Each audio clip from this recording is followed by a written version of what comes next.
Assalamualaikum, belajar lagi di kelas Parisdi. Kali ini kita akan pelajari tentang teori kinetik gas. Khusus pada video kali ini kita akan bahas sifat-sifat gas ideal dan persamaan keadaan gas ideal. Mari simak videonya sampai akhir.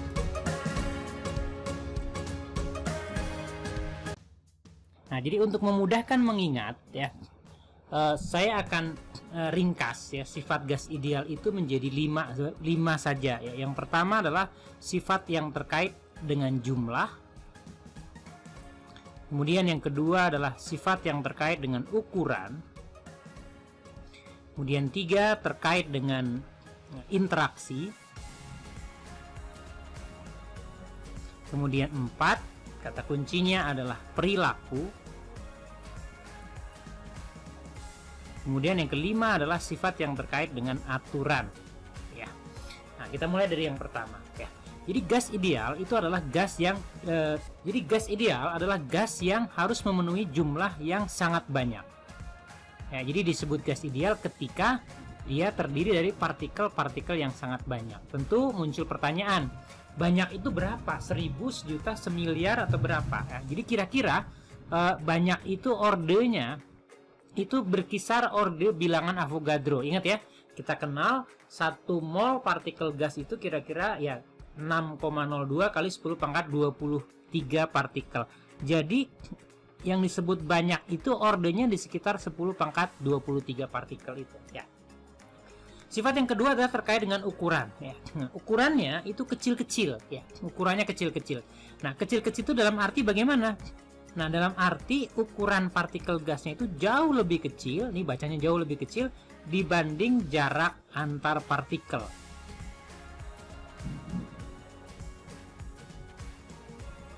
Lalu konsekuensinya apa? Konsekuensinya kalau ukurannya itu kecil-kecil, sangat kecil dibanding jarak antar partikel, itu sama bayangkan kalian berdiri dalam satu ruangan yang ruangannya itu sangat besar. Nah, sehingga ukuran kalian itu jauh lebih kecil dibanding jarak dengan teman terdekatmu. Tentu ini nggak bawa HP ya, nggak bawa alat komunikasi. Maka ketika kita dalam satu ruangan sangat besar, jarak kita berjauh-jauhan, misalnya kita ukuran badan kita segini, dalam satu ruangan yang jarak dengan teman terdekat kita itu 500 meter gitu. Wah, jauh banget. Nah, maka kita nggak bisa berinteraksi ya. Jadi konsekuensinya ke sini ya. Jadi karena ukurannya kecil banget, maka tidak ada interaksi. Jadi tidak ada interaksi dalam hal tidak ada interaksi seperti gaya ya, gaya apa? Gaya tarik ya. Nah, maupun ya gaya tolak ya. Tidak ada. Nah, berarti termasuk interaksi gravitasi, interaksi tarik menarik antara benda, antara partikel bermassa ya. Tidak ada. Konsekuensinya apa kalau begitu? Nah, kalau begitu kita abaikan energi potensial. Jadi energi potensialnya sama dengan 0. Jadi ingat-ingat, kalau nanti kita ngomongin energi gas ideal, pasti tidak membicarakan energi potensial. Ingat-ingat itu ya. Nah, tidak ada interaksi yang seperti tadi, gaya tarik maupun gaya tolak. Nah, tetapi memungkinkan karena nanti kaitannya dengan apa? Kaitannya dengan perilaku ya. Perilakunya itu selalu nggak pernah diam ya, nggak pernah mau diam. Nah, jadi dia selalu bergeraknya acak. Nah, bayangkan ada banyak sekali partikel dalam suatu ruangan yang sangat besar dan semuanya bergerak acak gitu ya, maka memungkinkan adanya tumbukan ya. Nah jadi interaksinya mungkin berupa tumbukan ya, sangat dimungkinkan berupa tumbukan. Dan tumbukannya itu untuk gas ideal itu diasumsikan, nah tumbukannya dia lenting sempurna gitu ya, tumbukannya lenting sempurna. Konsekuensinya apa? Nah, berarti ketika tumbukan tidak kehilangan energi kinetik gitu ya. Nah, itu sifat gas ideal yang 4 gitu ya. Kemudian sebelum terakhir kan tadi selalu bergerak acak. Acak itu dalam arti bagaimana? Misalnya dia gerak translasi, gerak geser.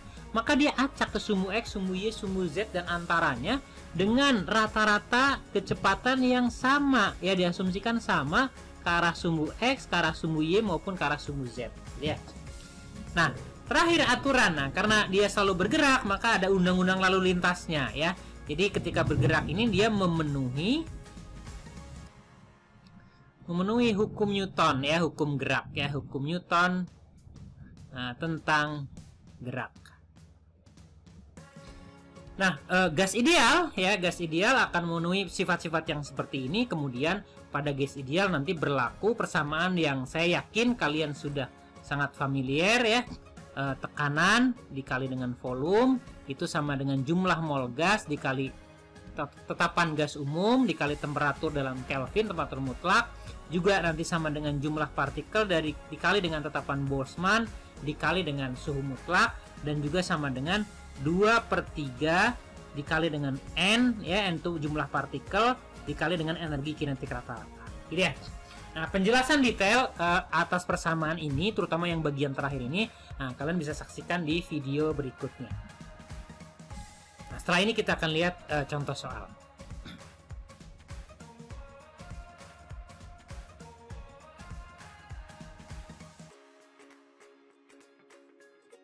Selanjutnya mari kita ngebahas soal. Ada beberapa soal, ada 5 soal tepatnya ya. Silahkan sambil dicoba dulu ya, di pause dulu, dicoba ya, kerjakan. Nah, nanti baru sambung lihat pembahasannya ya. Nomor 1, partikel-partikel gas ideal mempunyai sifat-sifat antara lain ya, tadi sudah dijabarkan ya, cukup jelas saya kira ya. Selalu bergerak, betul, tidak saling tarik-menarik, betul ya, bertumbukan lenting sempurna, benar sekali, tidak mengikuti hukum Newton tentang gerak. Oh iya, ini salah, ada kata tidak di sini, harusnya mengikuti ya.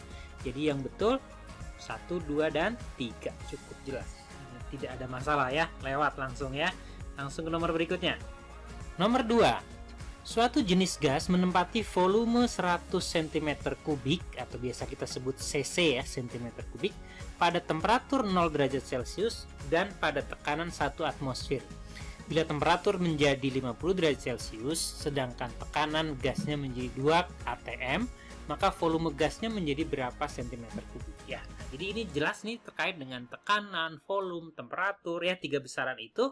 Maka senjata kita adalah ya, PV, tekanan kali volume sama dengan jumlah mol gas dikali dengan tetapan umum gas dikali dengan temperatur. Nah, karena udah ya gasnya itu menempati ruangan tertentu, berarti ya kita asumsikan tentu saja tidak bocor, tidak ada yang masuk gitu ya.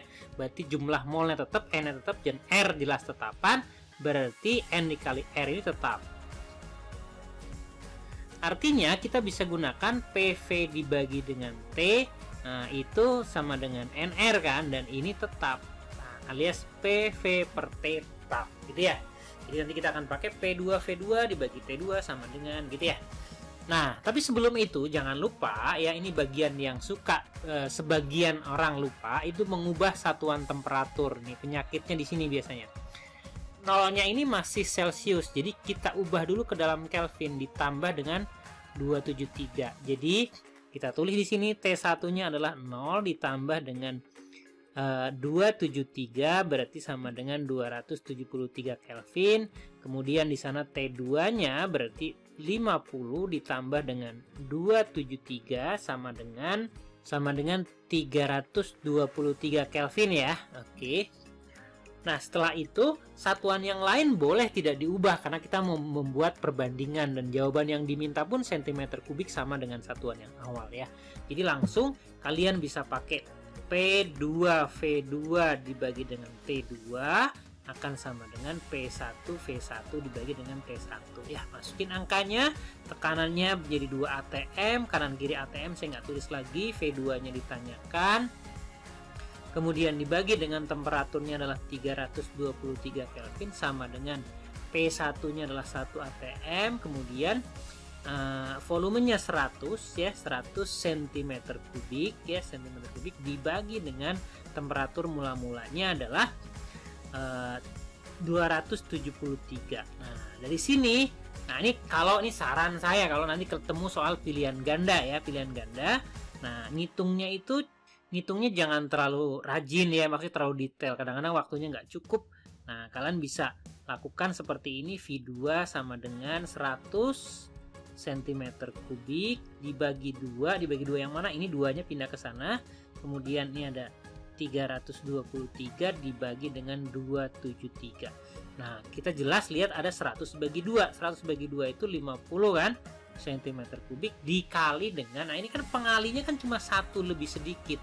Jadi satu lebih sedikit artinya jawabannya itu pasti akan sedikit lebihnya dari 50. Jadi pasti harus yang ini. Kalau kalian nggak percaya silahkan dihitung sendiri. Oke. Lanjut ke nomor 3. 2 mol gas ideal menempati ruang tertutup dengan volume V dan tekanannya P ya, volume V, tekanan P.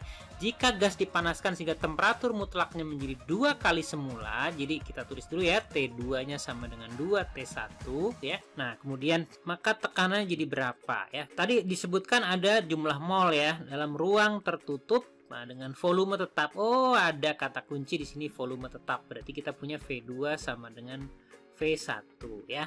Nah, kita bisa pakai seperti tadi lagi, seperti yang nomor sebelumnya, kita pakai PV konstan ya. Jadi PV per T itu tetap ya, PV per T tetap. Jadi langsung saja kita bisa tuliskan P2 V2 dibagi dengan T2 sama dengan V1 V1 dibagi dengan T1 ya. V2-nya ditanyakan, V2-nya V ya, tetap volumenya. Nah, dibagi dengan temperatur 2 itu 2 kali semula 2T1 sama dengan P1-nya P saja, V1-nya sama, kemudian ini adalah T1. Jadi kelihatan langsung jawabannya ya. Nah, ini tinggal coret-coret saja. Nah, jadi P2-nya adalah sama dengan 2P. Cukup mudah ya, jawabannya yang D. Lanjut ke nomor 4. Suatu gelembung udara dengan volume 7 ml. Kita tulis dulu volumenya, kondisi awal ya, volume, ini volume. Kemudian tadi ada berikutnya nanti tekanan mungkin ya. Nah, temperatur dulu deh, nanti tekanan belakangan ya. Nah, volume mula-mula 7 ml. Saya tulis angkanya aja 7 ya. Nah, terbentuk di dasar danau di kedalaman. Nah, ini udah campur teori yang lain ya. Ada kedalaman, berarti nanti hubungannya dengan tekanan hidrostatik ya.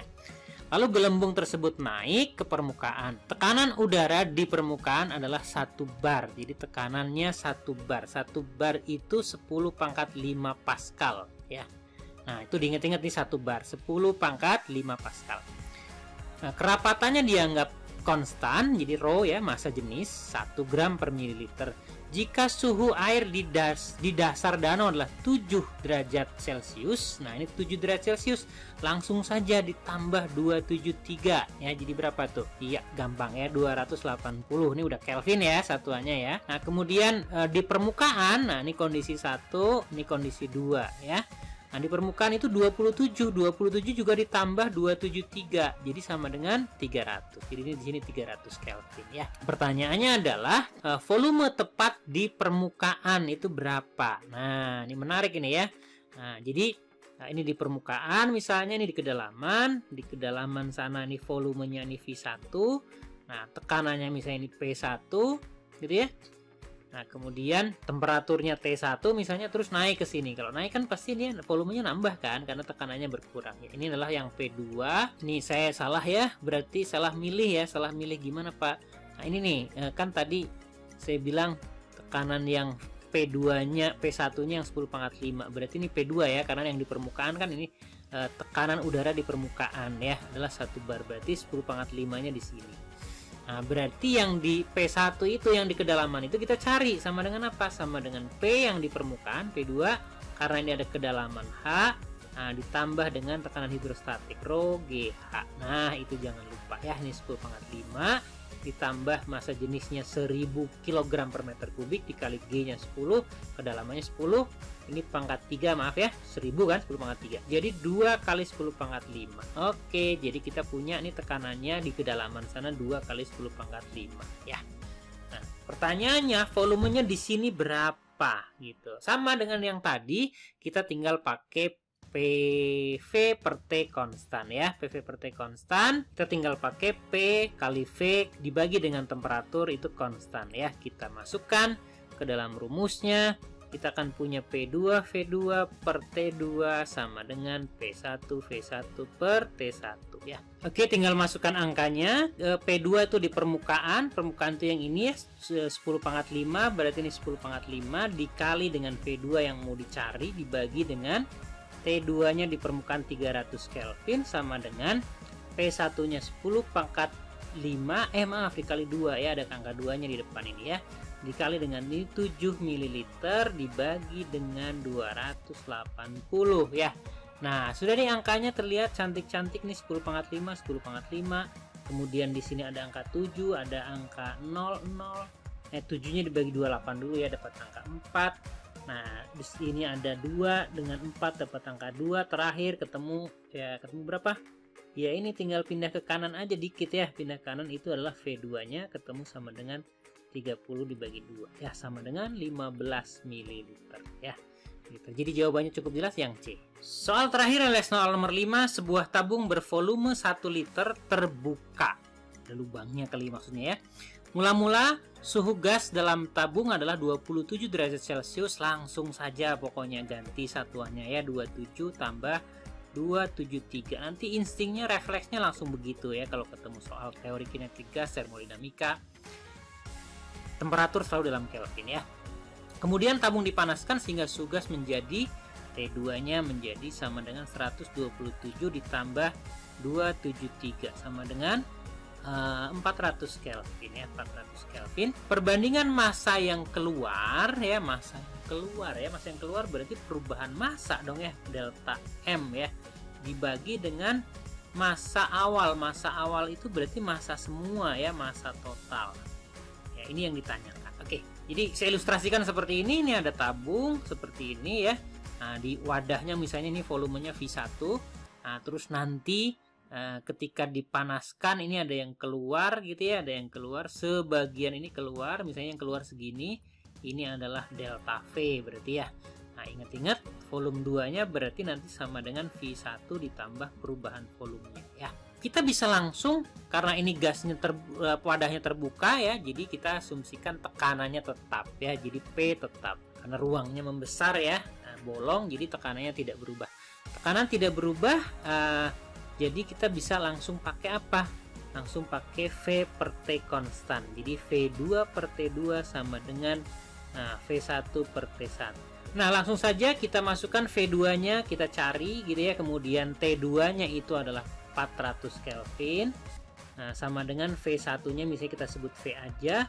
T1-nya 300 Kelvin ya. Berarti dapat dari sana V2-nya adalah 4 per 3 V gitu ya. Nah, 4 per 3 V itu V2-nya. Nah, jadi dari sini kita bisa cari tahu perubahan volumenya berarti sama dengan 4 per 3 V dikurangi dengan V. 4 per 3 dikurang 1. Berarti ini 1/3 V.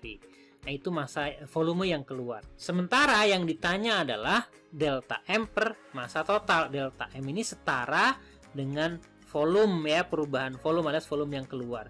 Dibagi dengan ini adalah volume yang sekarang ya, tentu saja massa total berarti sebanding dengan volume yang sekarang, volume kedua. Jadi sama dengan delta V-nya adalah 1/3 V, kemudian V2-nya adalah 4 per 3 dikali dengan volume ya, maafkan. Nah, V-nya hilang, 1/3 dibagi 4 per 3, 1 dibanding 4 ya. Tentu saja jawabannya yang B. Oke, mudah-mudahan itu sedikit soal latihan. Nah, mudah-mudahan bisa menambah pemahaman kalian tentang teori kinetik gas baru di persamaan keadaan. Lanjut di video berikutnya, nanti kita akan bahas tentang bagaimana hubungannya temperatur dengan energi kinetik dengan laju rata-rata atau laju RMS gas ideal ya.